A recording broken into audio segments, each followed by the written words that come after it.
J'ai quitté le centre il y a 9 mois à peu près. Là, j'ai l'impression que ça fait plus d'1 an quoi. Ça passe vite. L'évolution en fait elle est incroyable. Me dire il y a 1 an et demi j'étais dans les choux, dans le coma, c'est bizarre. Et après me dire que j'ai supporté tous les appareillages, etc. Que j'y suis arrivée et je me rappelle, le nombre de fois où j'ai pleuré dans ma chambre au centre en me disant je vais pas y arriver, c'est trop compliqué. Et me dire maintenant j'y suis arrivée, je suis fière d'un côté. Il y a 1 an, j'ai rencontré Laurine. Alors elle était en centre de rééducation pour grands brûlés suite à un accident domestique qui a touché presque 20% de son corps. Aujourd'hui, elle a quitté le centre, elle est retournée vivre chez ses parents et je lui ai promis de revenir pour prendre de ses nouvelles. Je t'ai cherché. Ça va? Ça va et toi? Ah, je pensais pas que t'es arrivée par là.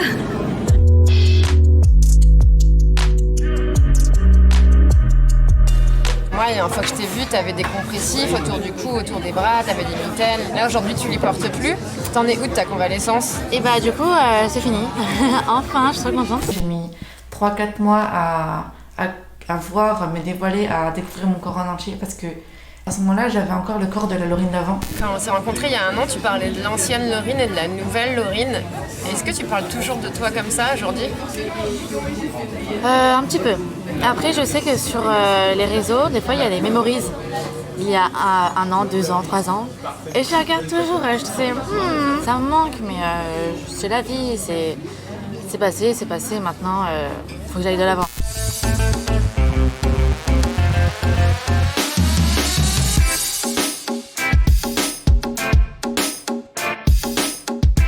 Ça t'a aidé d'en parler sur les réseaux pour ta convalescence? Ouais, complètement.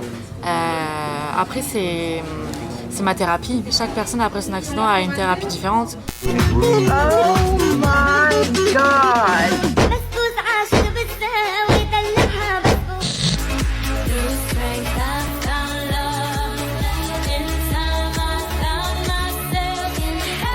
Comment tu gères le regard des gens sur toi? C'est compliqué. Je fais avec. Sur le moment, je me rends pas compte parce que moi, je suis quelqu'un qui... je suis pas quelqu'un qui reste yeux partout pour voir si on me regarde, etc. Donc ça, je me rends pas compte. Mais quand on me fait des petits commentaires, soit sur les réseaux, même un simple truc en mode « Oh, dommage qu'il t'est arrivé ça, t'étais mieux avant », un truc comme ça pique. Comment elle est, Laurine, aujourd'hui? Elle profite. Alors, elle ne loupe pas un seul instant. Elle s'en est sortie qu'avec des marques. Et ça aurait pu être pire. Hein. Vous savez, quand le chirurgien vous appelle le lendemain et vous dit « Laurine, alors vous pourrez être aveugle », on relativise vite. Hein. Alors, la semaine dernière, t'as passé le bac. Ouais, la semaine dernière, c'était le bac. Ça va, ça s'est bien passé. J'avais révisé, j'ai révisé tout ce qu'il fallait réviser et puis franchement ça s'est bien passé. Et alors après Parcoursup? Et après j'ai prévu, du coup j'ai été prise dans l'école que je voulais. C'est pour faire un BTS commerce international que je vais faire sur Vichy, pas loin de chez moi.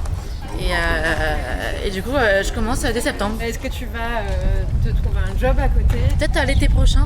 Après déjà il y a les réseaux. Donc les réseaux ça rapporte un petit peu quand même et puis je vais rester sur cette longueur-là et puis je vais plutôt me focaliser aussi sur mes études. Tu fais des partenariats, des collabs, etc. Ouais, comme du coup j'ai un peu de monde sur les réseaux, du coup des marques me sollicitent et du coup j'en profite et puis c'est un domaine que j'ai toujours aimé. Quand j'étais petite, quand j'avais 13 ans quoi, avec mon bico, je me filmais, je faisais des vlogs parce que je regardais tout le temps les vlogs d'autres youtubeuses et je me suis dit mais moi aussi je veux faire ça en fait. Par exemple, tu vois, c'est cette robe.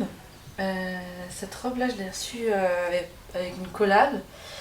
Je travaille avec eux pas très longtemps. Là, c'est la deuxième collab. Je crois que c'est la robe la plus préférée en ce moment. Elle est trop belle. Puis du coup, bien évidemment, il n'y a pas une robe ou un vêtement. Il faut soit manche courte, soit manche longue. Faut pas que ce soit débardeur. Avec les cicatrices encore, j'arrive pas. Pourtant, t'as réussi à passer le cap du t-shirt. Ouais, je remonte un peu. Tu vas finir par arriver au débardeur. J'espère, on verra.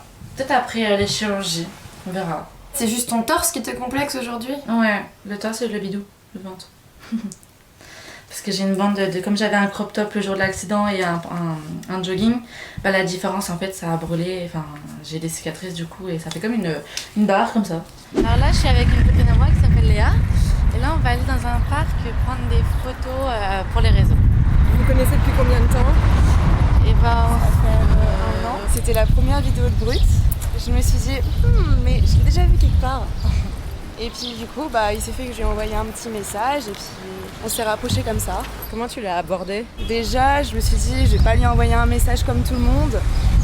Elle a pas besoin qu'on lui fasse tout le temps la même routine de messages. Forcément, il y avait des bons courages, je la soutenais dans ses épreuves, quoi. Mais avant tout, je lui demandais comment s'étaient passées ses soirées quand elle sortait avec ses amis. Je lui proposais d'aller en ville. Qu'est-ce que tu nous as shooté là, c'est une collab? Ouais, avec une marque de bijouterie et de montres aussi. Et donc du coup, faut que je fasse un post, donc c'est le contrat, voilà.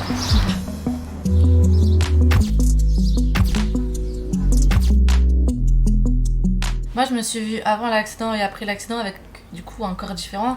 Et du coup, comme j'ai vu la différence, du coup, je me trouve pas pareil qu'avant. Mentalement, du coup, j'ai une façon de penser qui est différente, une vision de la vie différente. Et du coup, au fond, je reste la même. J'ai toujours les mêmes délires, les mêmes potes, la même façon de parler. Mais il y a quand même une petite différence, quoi.